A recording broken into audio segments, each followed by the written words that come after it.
ხრუშოვმა უთხრა მწვანაძეს, რომ თუ თქვენ ჭკუით არ იქნებით, მე თქვენ აფხაზებს მოგისცემთ.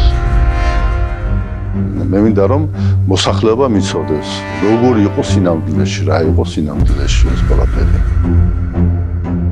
კიტოვანი ვალდებული იყო, ჩასული იყო სოხუმში, დავალება ჰქონდა.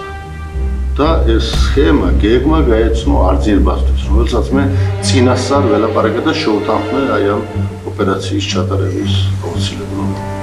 და ეს მან არ გააკეთა. კიტოვანი შევარდნაძის და სახელმწიფო საბჭოს პრეზიდიუმის გადაწყვეტილებებს კი არ ასრულებდა, გერეუს ინსტრუქციებს ასრულებდა, იგივე ინსტრუქციებს ასრულებდა არძიმბა და მიზანი იყო, რომ ერთმანეთს დატაკებოდნენ და დაწყებულიყო ომი.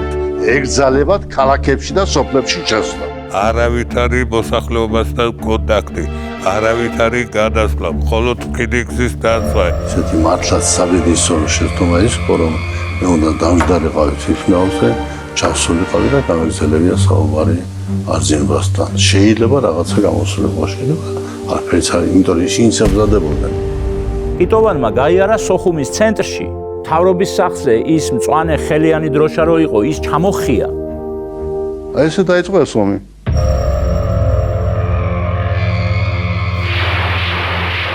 სოფლიო თვლიდა, რომ ეს არის რაღაც კონფლიქტი ყოფილი საბჭოთა კავშირის ტერიტორიაზე. მიქ ბოლოს დემოკრატი ელცინი არის რუსეთში და ის მიხედავს ამ საქმეს.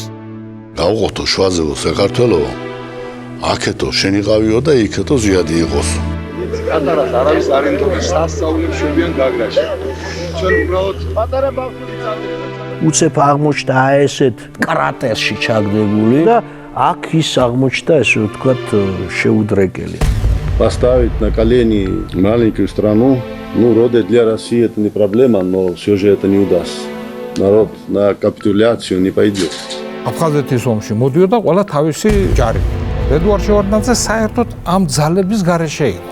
პრაქტიკულად მუდმივად ჩამოდიოდა ოჩამჩირეში, სოხუმში, გაგრაში, ყველგან და არა უბრალოდ ჩამოდიოდა, გადიოდა ფრონტის ხაზებს. Მის გზნობაც არ ამაქვს, რომ არ შეიძლება რაღაცა უგეცროდეს. ზოგიერთ დავინახეთ ადამიანებს.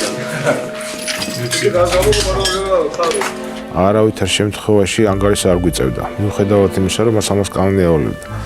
რა გვექნა, ჩვენც მიყვებოდით. ნუ გეშინიათ, მე გადაგარჩინეთ თქვენ გვეუბნება. ეხლა იქიდან ზუზუ წვილი მოდის ისეთი, რომ აი მე ვისავით, აი ნაბიჯი არა უჩქარა რა.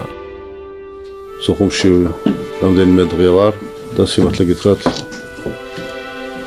გარდა სოხუმისა, ჩემთვის არაფერი არ არსებობს.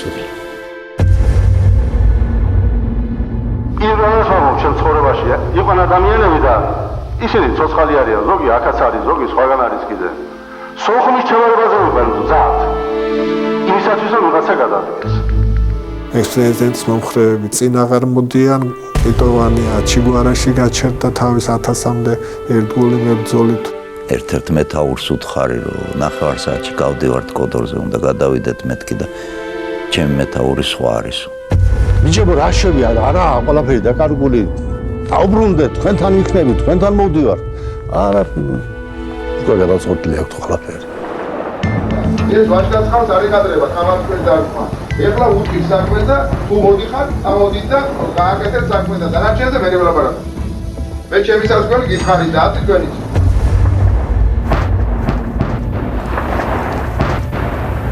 ბოლომდე მჯეროდა რომ სოხუმს შევინარჩუნებდით. ბოლომდე მჯეროდა. ეს რუსების სანქციით იყო ყველაფერი. იმიტომ რომ ქართველები იქ არ უნდა დაბრუნებულიყვნენ. რა გვაქვს ჩვენ აფხაზებთან გასაუბრებელი? რას მიიღებენ აფხაზები ქართველების გარეშე? ნუ რა ის მოგონია რომ იმპერია დაისვა და ორჩა დამთავრდა ისტორია, ამით არ დამთავრდება იმპერიის ისტორია.